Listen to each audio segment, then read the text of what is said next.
आज मैं आप लोग को फ्रॉग सिंड्रोम के बारे में बताऊंगा।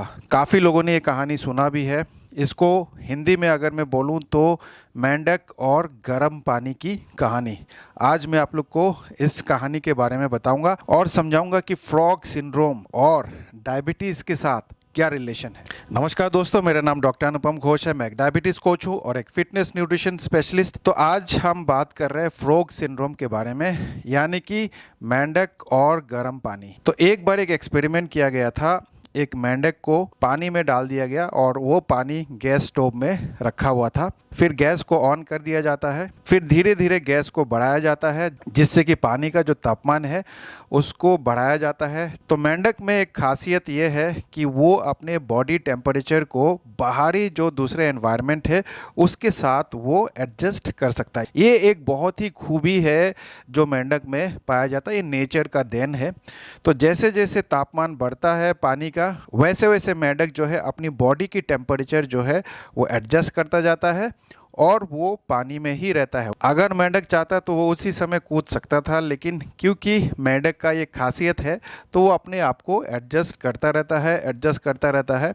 धीरे धीरे करके टेम्परेचर जो है, तापमान जो है पानी का, उसका बढ़ाया जाता है। फिर भी मेंढक जो है वो कूदता नहीं है, वो अपने आप को एडजस्ट करता, अपनी बॉडी टेम्परेचर को एडजस्ट कर देता है और वहीं पे एकदम शानदार बैठा हुआ रहता है। और मेंढक को बड़ा मज़ा आता है, धीरे धीरे एडजस्ट हो जाता है। पानी गर्म हो रहा है, गुनगुना हो रहा है, अच्छा लग रहा है और इतना एडजस्ट कर लेता है कि वो कूदने का सोचता ही नहीं है। हालांकि मेंढक कूद सकता था, लेकिन फिर भी वो कूदता नहीं है, क्योंकि उसके अंदर एक ऐसा क्षमता है कि वो अपने बॉडी टेम्परेचर को बाहरी टेम्परेचर के साथ, बाहरी तापमान के जैसे वो एडजस्ट कर सकता है और वो ऐसा ही करता रहता है। धीरे धीरे करके पानी का जो तापमान है उसको बढ़ाया जाता है और पानी का जो बॉइलिंग पॉइंट है वहाँ तक लेके चला जाता है। अब जो है मेंढक जो है और एडजस्ट नहीं कर सकता है। अब वो एडजस्ट नहीं कर सकता अपनी बॉडी टेम्परेचर को। अब वो कोशिश करता है कि वहाँ से छलांग लगाए, क्योंकि उसको काफ़ी दिक्कतें हो रही है।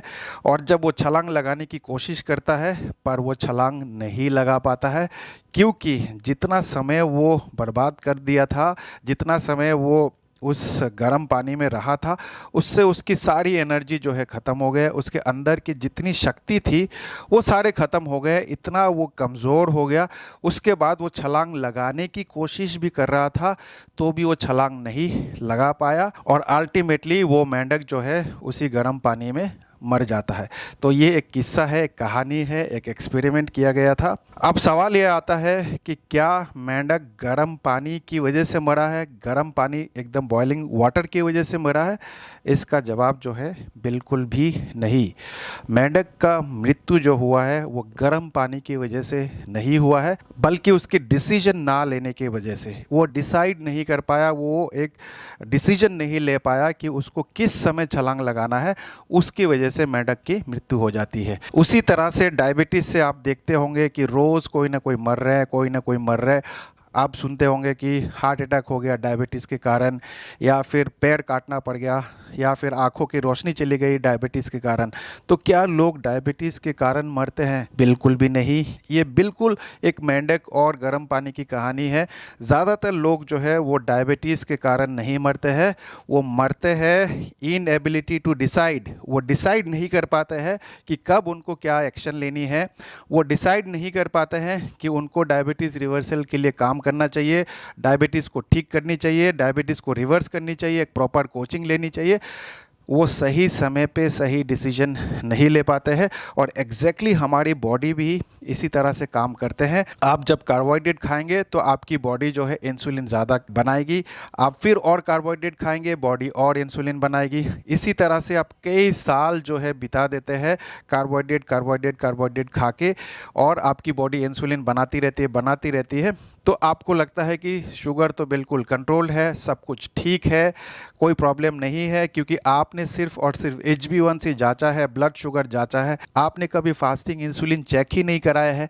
अगर आप फास्टिंग इंसुलिन चेक करते तो आपको पता चलता कि आपको इंसुलिन रेजिस्टेंस है, आपकी बॉडी कितनी इंसुलिन बना रही है, तो आपको समझ में आता। लेकिन क्योंकि आपकी ब्लड शुगर जो है कंट्रोल्ड है, आप कितनी मर्जी मिठाई खा रहे हैं, चावल खा रहे हैं, रोटी खा रहे हैं, इडली खा रहे हैं, डोसा खा रहे हैं, उपमा खा रहे हैं, पोहा खा रहे, लेकिन आपकी शुगर कंट्रोल्ड है और आप उसी कंफर्ट जोन में रहते हैं। आप कभी भी एक न्यूट्रिशन की कोचिंग नहीं लेते हैं, प्रॉपर गाइडेंस नहीं लेते हैं और आपको लगता है कि आपकी शुगर लेवल जो है कंट्रोल्ड है। और ज़्यादातर लोगों को मैं ये देखता हूँ कि वो डायबिटीज़ रिवर्सल के जानने के बावजूद भी वो डायबिटीज़ रिवर्सल प्रोग्राम नहीं लेते हैं, क्योंकि उनको लगता है कि मेरी शुगर तो अभी भी कंट्रोल्ड है और अभी भी कंट्रोल है। आप बिल्कुल उसी मेंढक की तरह है, आपकी बॉडी उसी मेंढक की तरह है। जब तक आप शुगर खाते रहेंगे, कार्बोहाइड्रेट लेते रहेंगे, आपकी बॉडी इंसुलिन बनाती रहेगी और आपका शुगर को कंट्रोल करता रहेगा। और एक समय ऐसा आएगा कि बॉडी इंसुलिन बनाना ही बंद कर देगा, और जब इंसुलिन बनाना बंद करता है तब जाके आपकी शुगर लेवल इतनी हाई रहता है कि आप उसको दवाई से कंट्रोल नहीं कर सकते हैं, और तब जाके आप छलांग लगाने की कोशिश करते हैं मेंढक की तरह, यानी कि आप कोचिंग प्रोग्राम लेना चाहते हैं, लेकिन तब वक्त निकल चुका होता है, तब काफ़ी देर हो चुका होता है, आपके सारे ऑर्गन डैमेज हो चुके होते हैं, आपकी पैनक्रियास का बीटा सेल्स एग्जॉस्ट हो गया होता है, तब आपकी बॉडी इंसुलिन बनाना बंद कर देती है लगभग, और आपका डायबिटीज़ रिवर्सल भी असंभव हो जाता है। तो क्या आप भी उसी मेंढक की तरह है जो डिसाइड नहीं कर पा रहे कि डायबिटीज़ रिवर्सल प्रोग्राम ज्वाइन करना है, डायबिटीज़ रिवर्सल के लिए काम करना है? नीचे कमेंट में ज़रूर बताना, आपका कमेंट का मुझे इंतज़ार रहेगा। उम्मीद करता हूँ इस वीडियो से, इस कहानी से आपको कुछ मोटिवेशन मिला होगा कि समय रहते अगर आपने छलांग नहीं लगाई, समय रहते अगर आपने डायबिटीज़ रिवर्सल प्रोग्राम नहीं ज्वाइन किया, तो कहीं ऐसा ना हो कि बहुत देर हो जाए और डायबिटीज़ रिवर्सल भी मुश्किल हो जाए। तो इस वीडियो को ज़्यादा से ज़्यादा शेयर करिए, क्योंकि ज़्यादातर लोग जो है बिल्कुल मेंढक की तरह ही जी रहे अपनी ज़िंदगी। उनको लगता है कि सब कुछ सही चल रहा है, लेकिन जब छलांग लगाने की बारी आती है मेंढक के जैसा, जैसे मैंने आपको बताया कि जब आपको एक्शन लेने की बारी आती है, तब देखा जाता है कि आपकी बॉडी जो है इंसुलिन बनाना बंद कर दिया है, और उस समय डायबिटीज़ रिवर्सल मुमकिन नहीं है। उस समय डायबिटीज़ रिवर्सल लगभग इम्पॉसिबल होता है। तो इस कहानी से हमें यही सीखने को मिलता है कि समय रहते एक्शन लेना चाहिए। अगर आपने समय रहते एक्शन नहीं लिया तो कहीं देर ना हो जाए। तो उम्मीद करता हूँ इस वीडियो से भी आपने कुछ ना कुछ अच्छा सीखा होगा। मैं मिलूँगा आप लोगों से एक नया वीडियो के साथ। तब तक स्वस्थ रहे, मस्त रहे। इस वीडियो को देखने के लिए आप सबका बहुत बहुत धन्यवाद।